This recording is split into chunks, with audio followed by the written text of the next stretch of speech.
और इस वक्त बड़ी खबर आ रही, डॉक्टर सुधीर भंडारी का इस्तीफा हुआ है। इस वक्त ये बड़ी खबर, जैसा कि अंदाजा लगाया जा रहा था, राज्यपाल से जो मुलाकात हो रही है, राज्यपाल को उन्होंने इस्तीफा सौंपा है और इस वक्त ये बड़ी खबर, हालांकि एक्सक्लूसिव तस्वीरें आप देख रहे हैं। कुछ ही मिनटों में मीडिया से मुखातिब हो गए चिकित्सा मंत्री गजेंद्र सिंह खिवसर। ये एक्सक्लूसिव तस्वीरें, क्योंकि राजभवन में मुलाकात राज्यपाल कलराज मिश्र की थी चिकित्सा मंत्री गजेंद्र सिंह खिवसर के साथ। इस दौरान डॉक्टर सुधीर भंडारी भी लगातार मौजूद रहे। बर्खास्तगी को लेकर सरकार ने अपनी बात रखी थी, यानी चिकित्सा मंत्री ने तो इस्तीफा सौंपा था डॉक्टर सुधीर भंडारी ने। लेकिन इस वक्त ये बड़ी खबर, आरयूएचएस के वीसी पद से इस्तीफा दिया है डॉक्टर सुधीर भंडारी ने। बड़ी और अहम खबर। हालांकि जिस तरह से इस मामले को लेकर लगातार कार्रवाई जारी थी, कटघरे में डॉक्टर सुधीर भंडारी भी रहे, आरयूएचएस के वीसी पद से इस्तीफा हुआ। एसोसिएट एडिटर विकास शर्मा हमारे साथ जुड़ चुके हैं। विकास, इससे पहले बात हो रही थी और आपने कहा था इस्तीफे को लेकर, और उसे लेकर पुष्टि भी हो गई, पूरी जानकारी चाहेंगे। भंडारी जो है उनका इस्तीफा जो है राज्यपाल वो क्या कह रहे हैं सुनेंगे। सर बताएं, सर बताएं वो क्या कह रहे हैं सुनेंगे। अगर आप बीच में बात करने लग जाएंगे सर क्या इस्तीफा दे दिया?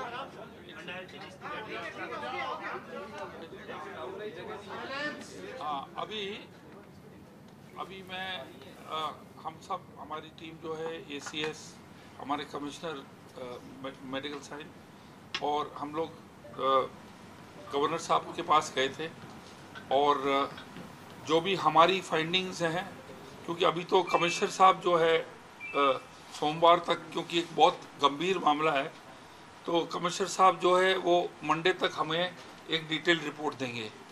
और प्राइमा फेसी जो हमने जो हमारी स्टडीज़ की थी, जो डॉक्यूमेंट्स हमने निकाले थे और आप लोगों से पहले भी मैंने कई लोगों से चर्चा करी थी, उसमें बहुत गंभीर आरोप पाए गए और हम पूरा हमारा रिप्रेजेंटेशन लेकर हम सीएम साहब के पास गए। हमने कहा हमारे मुख्यमंत्री जी का निर्देश है, जैसे पेपर लीक वाले मामले में उन्होंने सीएम बनते ही 7 दिन के अंदर जो निर्देश दिए थे, वही मुख्यमंत्री जी ने मुझे निर्देश दिए और बोला कि इसका जल्दी से जल्दी हमें जो है इसको निपटाना है।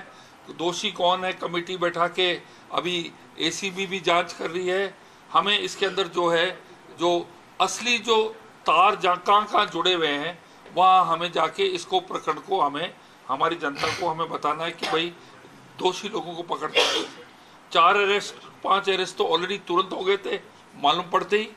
ये जो जितने भी तथ्य हैं और जितने भी डॉक्यूमेंट्स हैं, हमने माननीय राज्यपाल जी को हमने प्रस्तुत किए और माननीय राज्यपाल जी ने अपने उनका जो वो ऑलरेडी भंडारी जी जो है अपना इस्तीफा दे चुके थे, तो उनका इस्तीफा स्वीकार कर और एक अपने जो एक्टिंग जो है इंटरिम जो अपने वीसी है, उसका अभी हम अगले 1-1.5-2 घंटे के अंदर हम फाइल्स के जरिए मुख्यमंत्री जी से भी बात हो गई। हम इसका जो भी क्विक एक्शन लेके आज इसको इशू को जो है इंटरिम वीसी का हम आज तय करते हैं। सर, आगे भी कार्रवाई जारी रहेगी क्योंकि उन्होंने इस्तीफा दे दिया है। आपने कहा था वो दोषी हैं इस पूरे प्रकरण के अंदर, तो क्या आगे कार्रवाई जारी रहेगी? देखिए, ये एक बहुत बड़ी साजिश है और इसके अंदर जो है ये 2020 से ये इशू चल रहा है एक बहुत तेज गति के साथ। ये जो अपने गौरव सिंह जो अरेस्ट हुए हैं, जो हमारे एसएनएस, ये क्योंकि कोई रजिस्टर नहीं था, एक खाली मीटिंग्स जो हैं पिछली सरकार के कार्यकाल के अंदर एक मीटिंग की तिथि बताते थे, लेकिन कितने एनओसी दिए, क्या कार्रवाई हुई है, उसका हमारे पास कोई भी रिकॉर्ड नहीं है। इस जो ये सिस्टम जो बन गया था 2020 के बाद में, उसके अंदर जो है जो फायदा जिन को लेना था उन्होंने फायदा ले लिया। क्या गौरव सिंह के तार कहाँ तक हैं, कहाँ कनेक्टेड हैं, वो हमें उसका जो है हम तो मुख्यमंत्री जी को कहेंगे, जैसे आपने पेपर लीक के मामले में जैसे आपने कमेटी गठित की थी, उसको गठित कर और जो हमारे जितने भी दोषी लोग हैं इस बहुत ही बड़े स्कैम के अंदर, करोड़ों रुपए का स्कैम है, उसको जो है जब तक आदमी दोषी नहीं होता है, जब तक किसी को अपन दोष नहीं दे सकते हैं, इसकी कार्रवाई पूरी चलेगी। ये खाली इस्तीफे के साथ समाप्त नहीं होती। बड़ा जघन्य अपराध था, तो ये जो लोग थे, डॉक्टर भंडारी भी थे, तो क्या इनके खिलाफ एफआईआर दर्ज नहीं हुई अभी तक? क्यों नहीं हुई? नहीं, इसके अंदर ऐसा है कि जब तक गौरव सिंह और ये लोग हमें बताते नहीं, देखिए डॉक्टर भंडारी का अभी हम जो गहराई में जाएंगे, उनका यही था कि उनका सब कंट्रोल सेंट्रलाइज्ड हो गया था, सरकारी कंट्रोल। अब सरकारी कंट्रोल जब सेंट्रलाइज हो जाता है, उसके अंदर एक्चुअली दोषी कौन है, जब तक हमारी पूरी जांच नहीं होगी, जब तक हम कोई आरोप। सर, आपकी प्राथमिक रिपोर्ट में कोई फाइनेंशियल इरेगुलरिटी वाली बात आई है कि किस भंडारी जी ने कुछ पैसा लिया या किसी स्तर पे ये पैसा लिया गया? करोड़ों का स्कैम आपने बता दिया, किस लेवल पे हुआ ये? क्या इसके तार राजस्थान के बाहर भी या कुछ और कैश वाला? ये जो है, सबसे पहले जो रिपोर्ट जो इकबाल जी बना रहे हैं, उनकी जो टीम बनानी है, मैं तो आपको जो है मोटा मोटी ऊपर से बता रहा हूँ। जब तक इकबाल जी की रिपोर्ट सोमवार मंगलवार को मैंने कहा सोमवार तक मैं कर दूंगा, उनकी जब तक डिटेल रिपोर्ट नहीं आती, जब तक मैं कोई कमेंट नहीं कर सकता हूँ। मोटा मोटी मैं आपको ये बता रहा हूँ कि ये अभियान 2020 के बाद चालू हो गया था। क्या पुरानी सरकार के कोई मंत्री भी इसमें शामिल हो सकते हैं? अब ये हम पूरी जांच करेंगे, जब भी मालूम करेंगे, क्योंकि फाइल जो चली है वो बाबू के लेवल से मंत्री के लेवल तक, सीएम के लेवल तक गई है। इनको प्रिंसिपल का पोस्ट था, उसके बाद में इनको सोटो का भी इनका दे दिया, उसके बाद में वीसी भी इनको बना दिया। इसका मतलब इनको प्रमोशन लगातार दिए गए। और मेरा जो सुनने में आता है कि पिछले कार्यकाल के अंदर ये मेडिकल जो डिपार्टमेंट है उनका खौफ था, सुनने में आता है, मुझे तो ध्यान नहीं, मैंने एक्सपीरियंस नहीं किया। तो इसके जो है, जब तक इसकी पूरी जांच नहीं हो जाती है, मैं अभी पोजीशन में नहीं हूँ कोई चीज में आपको। सर, क्या लगता है आपको, जो राज्य स्तरीय कमेटी की बात कर रहे हैं, हॉस्पिटल बेस्ड कमेटी और राज्य स्तरीय कमेटी दोनों का मर्जर जो हुआ था, वो फाइल हाई लेवल तक अप्रूव हुई थी, तो जिन लोगों ने उस फाइल को अप्रूव किया था उनमें से किसी की भागीदारी सुनिश्चित नहीं की जाएगी? सबसे बड़ी बात है कि उसमें एक्ट का सीधे तौर पे वायलेशन किया गया। सेक्रेटरी को बतौर उसमें मेंबर शामिल होना था, लेकिन उसको भी शामिल नहीं किया गया। इसका मतलब है कि उस कमेटी के गठन में कहीं ना कहीं बड़ा, जब मैं आपको सेंट्रलाइजेशन की बात कर रहा हूं, मैं आपको यही कह रहा हूं कि 2 कमिटीज को मर्ज किया गया, और मर्ज करने के बाद जो सोटो के पावर्स वीसी बनने के बाद जो त्याग दिए जाते हैं, वो नहीं किया गया। तो ये पूरा जो ऑपरेशन जो हो रहा था, ये सेंट्रलाइज था, और पिछली सरकार के अंदर ही ये 2020 के बाद ये सब हुआ। तो सर, जिन लोगों ने अप्रूवल दी उन पे भी कोई कार्रवाई होगी, चाहे वो आईएएस हो चाहे वो आरएएस हो, जिन्होंने आदेश निकाले हैं, आदेश भी सरकार के स्तर पे निकले हैं उसके? सरकार के स्तर पे देखिए, ऐसा है कि कमेटी को मर्ज करना जो है वो तो सरकार का दायित्व है, वो मतलब उसकी इच्छा के अनुसार होता है। लेकिन जो अचंभे की बात यह है कि वहाँ प्रिंसिपल सेक्रेटरी हेल्थ को इंक्लूड नहीं किया गया, और जो सेकंड जो नॉमिनी अधिकारी होता है उसको नहीं इंक्लूड किया गया। इसका मतलब सरकार को तो इन्होंने इससे हटा ही दिया था कंट्रोल से। जो प्रिंसिपल सेक्रेटरी होता है, जो दूसरा आदमी होता है, उसके साथ में दूसरा सीनियर अधिकारी, उनको नॉमिनी, उनको दोनों को हटा दिया। तो ये सेंट्रलाइज पावर के अंदर, पिछली सरकार की छत्र छाया के अंदर, ये जो सिस्टम इतना लैक्स हो गया था कि गौरव सिंह जैसे लोगों ने ऐसी एनवायरनमेंट के अंदर फायदा उठा के, जब वहां पर कोई कंट्रोल नहीं था, कुछ नहीं था, तो उन्होंने फायदा उठा के ये गोरखधंधा उसने किया। सर, अभी तक आपकी जो अभी तक फाइंडिंग्स है क्या है, किस तरीके की? सिर्फ फर्जी एनओसी का मामला है, क्या है सर महत्वपूर्ण बिंदु? तो आपके पास फर्जी एनओसी को तो आप छोड़ो, वो एक अलग मुद्दा है। जो कमेटी की मीटिंग्स जो हुई, ठीक है ना, वो मतलब खाली उसके अंदर एक बताया गया कि इतने बजे मीटिंग होगी, उसके बाद कोई भी दस्तावेज नहीं है, कोई फाइल नहीं है। हुआ क्या, एनओसी क्या दी, उसका एक एनओसी कितनी दी, उसका तो आपके पास रजिस्टर होना चाहिए ना, वो भी नहीं है रिकॉर्ड के अंदर। ये 3 जो डॉक्टर थे, ये रिकॉर्ड 2020 से ही मिसिंग है। हाँ, ये 2020 के बाद में 2020, 21, 22 ये तीनों जो डॉक्टर थे इनका इस्तीफा लिया गया। क्या आपको नहीं लगता है कि इन तीनों को टर्मिनेट करना चाहिए? इतने गंभीर आरोप हैं। देखिए, मुख्यमंत्री जी का तो बहुत स्ट्रॉन्ग स्टेप है। फिर क्यों नहीं हुए? नहीं, बर्खास्त तो कर दिया ना दोनों को। इनमें से 2 डॉक्टरों ने तो शिकायत करी है। नहीं, देखिए, 2 डॉक्टरों ने तो शिकायत करी है। आपके डॉक्टर बगरट्टा, डॉक्टर अक्षय शर्मा तो बर्खास्त हुए हैं। हाँ बिल्कुल। नहीं, इस्तीफा दिया है। नहीं, इस्तीफा दिया, पर वो फाइल पे बर्खास्त हुए। इन्होंने एसीबी में कंप्लेंट करी है। सर हमारी जानकारी है। नहीं, फाइल तो मैंने साइन करी ना, वो बर्खास्त हुए, इस्तीफा उन्होंने दे दिया। सर इन्होंने एसीबी में कंप्लेंट सर इसमें एक मानवीय सवाल भी है। एसीबी में कंप्लेंट गई। इन्होंने मानवीय सवाल भी है कि जब ये पूरा प्रकरण था, ये प्रकरण आपके ध्यान में लाया ही उनके द्वारा गया है। हालांकि उनकी खुद की गलती है, दोनों की गलती मानते हैं, लेकिन उन दोनों ने पूरे प्रकरण को लाया आपके सामने और उनकी वजह से पूरा प्रकरण सामने। वो हेल्पलेस थे क्योंकि कंट्रोल कहीं और था, वहां से कंट्रोल हो रहा था। तो मुझे लगता है कि वो सोच रहे थे कि भाई सब तार वहीं से खींचेंगे। मुझे लग रहा है, अगेन मैं आपको क्या कह रहा हूँ, मैं आपको स्पष्ट कह रहा हूँ कि जब तक पूरी जांच नहीं होगी हम डिटेल में नहीं जाएंगे। ये दोनों चुप रहे थे, ये भी तो आरोपी थे। अगर ये सामने क्यों नहीं आए? पर इन्होंने शिकायत तो करी ना एसीबी को। सर एसीबी आज ये शिकायत नहीं करते तो आपको मालूम ही नहीं पड़ता। सर एसीबी डीजी की पहली कॉन्फ्रेंस जो थी, उन्होंने स्वीकार किया कि एसएमएस प्रशासन की सजगता की वजह से ये केस खुल पाया है और ये सफल ट्रैप हो पाया। इतनी बड़ी बात एसीबी डीजी ने कही थी। अभी हमारे पास एक लेटर जो है अपने, हाँ, जो डीजी जो हेल्थ के हैं, उन्होंने अपने लेटर के अंदर 2 चीजें लिखी। उन्होंने राजस्थान सरकार को बधाई दी कि आप लोगों ने कम से कम इसका भंडाफोड़ आपके स्टेट के अंदर आपने किया, तो कम से कम आप सब लोग चौकस हो गए, नंबर 1।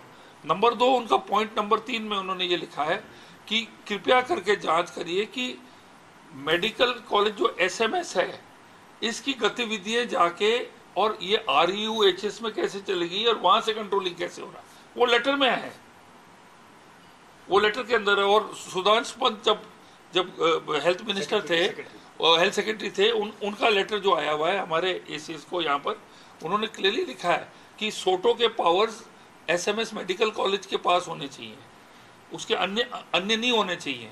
तो अब बेसिकली क्या है कि सबसे अच्छी चीज़ ये हुई है कि भंडारी जी का इस्तीफा आ गया और अब हमारे पास समय भी है कि जो गिरफ्तारियाँ हो गई हैं, हमने सब इन हॉस्पिटल्स के हमने लाइसेंसेस जो सस्पेंड कर दिए हैं, अभी इंक्वायरीज चल रही है और एसीबी और हमारी जो अप्रोप्रिएशन कमेटी जो है वो लोग सब मिलकर इसकी आगे जाएंगे, इसकी जांच करेंगे और मैं भी पूरी निगरानी रखूंगा। एक सवाल ये भी है कि जब पूरा ये प्रकरण हुआ तो एसएमएस में जब ये बात आई, एसएमएस के हॉस्पिटल के जो चिकित्सक थे उन्होंने बैठक नहीं की, वो सारी चीज तो उनका इस्तीफा ले लिया गया। लेकिन जो बड़े अस्पताल थे, इसमें फोर्टिस का नाम भी आया, ईएससीसी अस्पताल, सिर्फ उनके जो लाइसेंस थे वो निरस्त किए गए। नहीं, कानूनी कार्रवाई होगी, इस पे कानूनी कार्रवाई होगी, स्पेशल कमेटी बैठेगी। अभी तो हम बिल्कुल जो है हम तो गली गली में घुसेंगे इसके अंदर। सर एक महत्वपूर्ण सवाल ये भी है कि अभी वीसी ने इस्तीफा दे दिया है, नए वीसी के नाम की चर्चा चल रही है। नहीं, इस्तीफा एक्सेप्ट हो गया। नहीं, इस्तीफा जिनका नाम चल रहा है, नए नाम पे जिनका नाम चल रहा है, उन पे खुद पे आरोप लगे हुए हैं, ऐसी ही बात आ रही है। कौन से आरोप? जो एसएसपी ब्लॉक के अंदर जिन्होंने ट्रांसप्लांट किए एसएमएस के अंदर, हाँ। और वो सारे ट्रांसप्लांट फर्जी एनओसी के आधार पे किया, तो उनकी भी तो गलती मानी जाएगी इसमें। सर जो इस्तीफा, जिस अस्पताल के अधीक्षक को आपने, जिस अस्पताल के अधीक्षक को बर्खास्त किया है, उस अस्पताल में तो ट्रांसप्लांट हुए ही नहीं पिछले 2 साल में। मेरी बात सुनो, देखो मोटा मोटी ये है कि अब हमें थोड़ा हमें टाइम लगेगा, स्पेशल कमेटी और गठन करेंगे और इसके हम ये जो तार बहुत लंबे तार हैं ये, तो इसके अंदर हमें समय चाहिए। अभी मैं आपको क्या कमेंट दूंगा? मैं उनका कहने का मतलब ऐसा है, उनका कहने का मतलब ये है कि कोई दागदार व्यक्ति ना बैठे वहाँ पर, उनका इशारा इस तरफ है। हम पूरा इसका इस बात का ध्यान नहीं, हम बिल्कुल इसके अंदर करेंगे। मंत्री जी, कोरोना काल के बाद से ही जो यहाँ की सरकार थी वो बोल रही थी कि हॉस्पिटल के हिसाब से, मेडिकल के हिसाब से गोल्डन पीरियड है राजस्थान में, मेडिकल का गोल्डन पीरियड है। क्या उन सभी चीजों की जांच करेंगे क्या इसी प्रकरण के साथ? अब देखिए, आरोप तो आप जब बीजेपी में थे कई बार लगाए गए, चाहे बात कोरोना काल के या उसके बाद के इंफ्रास्ट्रक्चर डेवलपमेंट। जांच होती है जब कोई इशू आता है, तो अब जैसे ये एक बहुत गंभीर इशू है तो हम जांच करेंगे। अगर कोई हमें और कोई हाईलाइट करता है कोई इशू तो हम जांच करेंगे। कोई हम ऐसे तो नहीं कि हम पूरी स्क्रूटनी पिछले 5-6 साल की डिपार्टमेंट की हम खदेड़ने लग जाएं, पॉसिबल नहीं है। अगर कोई पर्टिकुलर कोई आपके पास है कि भाई ये अनियमितता हुई तो आप बताइए, उसमें करेंगे, पर इसको हम बहुत गंभीरता से लेंगे और हमें समय चाहिए। इस बात की आशा की जाए क्योंकि ऐसे मामलों में क्या होता है, बड़ी मछलियां तो बच जाती हैं, छोटी मछलियां जैसे अभी जितनी गिरफ्तारी सब छोटे छोटे लोग ही हैं। बड़ी मछली क्या ये तो वीसी हटा दिया इनको, वीसी को बड़ी मुश्किल तुमको इतना प्रेशर दिया गया तभी तो दिया सुपर स्पेशलिटी में ट्रांसप्लांट हुई सर एसएमएस का भाग है। सुपर स्पेशलिटी में ट्रांसप्लांट हुई सरकारी है, एनो जो कमेटी बनी हुई है उसमें वहाँ के डॉक्टर भी शामिल है, उनके द्वारा भी ट्रांसप्लांट किया गया। क्या उनको पता नहीं था कि फर्जी साइनों की एनओसी आई है? अब इसका जवाब जब भी मिलेगा जब पूरी जांच करेंगे, है ना। और जिन पे चर्चा चल रही है वही कमेटी में थे सर। वीसी की जो चर्चा चल रही है वही कमेटी में शामिल थे, वही जिनके द्वारा भी ट्रांसप्लांट किया गया, जिनके द्वारा ट्रांसप्लांट किया गया फर्जी 8। हाँ नहीं कौन सी कमेटी में थे वो? जो फर्जी एनओसी जारी करी, जो फर्जी एनओसी जारी कर और ट्रांसप्लांट हुए 8, हाँ उस कमेटी में धनंजय अग्रवाल जी शामिल थे। ये मेरे को तो आप पहली बार ही बता रहे हैं, पर अब जब जांच करेंगे तो बताएंगे। ध्यान रखा जाए सर, ध्यान रखेंगे सर। सबसे बड़ा सवाल ये है कि निजी अस्पतालों की अहम भूमिका रही है, लेकिन जांच कमेटी एसएमएससी इर्द गिर्द घूम रही है।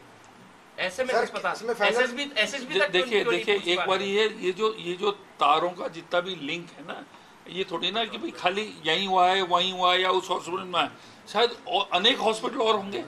तो अब इसके अंदर जैसे पेपर लीक में किया था ना मुख्यमंत्री जी ने, उसी स्तर पर हम इसके अंदर भी करेंगे क्योंकि ये बहुत बड़ा स्कैम है। आप एसआईटी जांच की मांग कर रहे हैं, कमेटी की बात तो बोल दी है, हाँ, एसआईटी टाइप में किसी की जांच हम सीएम साहब से यही रेकमेंड करेंगे कि एसआईटी कमेटी टाइप की ही बना के, जीआईटी एसआईटी स्पेशल कमेटी नाम कोई भी अनेक हो, हम इसको गंभीरता से लेंगे।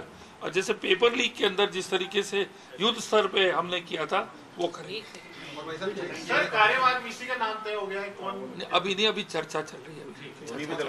अभी घंटे 2 घंटे में अभी मान लो सीएम साहब अभी उनका कांटेक्ट नहीं हो पा रहा था, तो अमरजीत मेहता जी डायरेक्टर थे सोटो में, उनको प्रोवीसी बना रखा आरयूएचएस में, इस्तीफा दे दिया सोटो से इस्तीफा दे दिया किसने? अमरजीत मेहता हाँ, प्रोवीसी बने हुए हैं, प्रोवीसी बने हुए हैं, जबकि फाइनेंस उससे भी दे दिया उन्होंने, इस्तीफा दे दिया, प्रोवीसी से उन्होंने दे दिया इस्तीफा, प्रोवीसी से दे दिया। लेकिन वो कई कमेटी अभी भर्तियां आचार संहिता पहले भर्तियां निकाली, कई नियमों में संशोधन कर गए थे, वो भर्तियों को रोकेंगे क्या प्रोफेसरों की? पूरी जांच करेंगे, जब एक तार को छेड़ेंगे कई तार छेड़ेंगे इसके अंदर। सर जांच लंबी चलेगी, पद अभी मिल जाएगा, ऐसा होगा? नहीं कैसे? पद अभी मिल जाएगा 1-1.5 घंटे में और जांच लंबी चलेगी? नहीं जांच लंबी चलेगी तो नहीं, पद तो किसी को वो तो प्रो इंटरिम होगा। अभी जो भी वीसी बनेगा प्रो इंटरिम बनेगा, परमानेंट थोड़ी ना बनाएंगे। एक सर आखिरी सवाल, एसआईटी गठित करने के लिए मुख्यमंत्री को कहा जाएगा? मुख्यमंत्री जी सबसे पहले अभी वो दौरे पे है, वो वापस आ जाएं, तो जब तक फर्स्ट चीज तो ये, पहला कदम तो ये कि उनका इस्तीफा एक्सेप्ट हो गया है।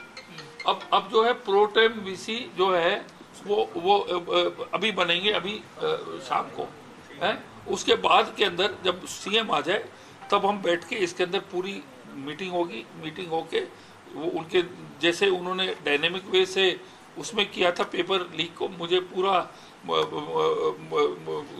मैं फील करता हूँ कि उसी तरीके से उसी युद्ध स्तर के अंदर वो हमें निर्देश देंगे।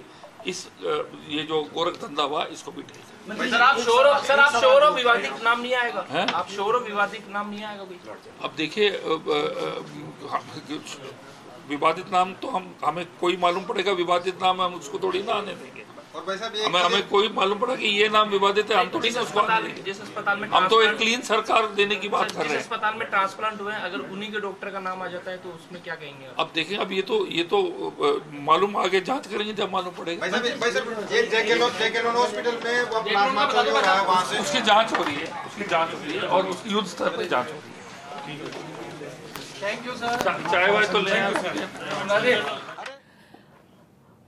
तो चिकित्सा स्वास्थ्य मंत्री गजेंद्र सिंह खिवसर को आप सुन रहे थे, जो कि प्रेस कॉन्फ्रेंस कर रहे थे, मीडिया से बातचीत उन्होंने की। उन्होंने कहा कि कड़ी से कड़ी मिलकर ही सारा प्रकरण सामने लाया जा रहा है, मुख्यमंत्री के आदेशों पर ही, और हम भी उसी दिशा में लगातार काम कर रहे हैं। ऑर्गन ट्रांसप्लांट फर्जी एनओसी प्रकरण में जिस तरह से जांच आगे बढ़ रही है, इसी कड़ी में ही इस्तीफा दिया है अब डॉक्टर सुधीर भंडारी ने।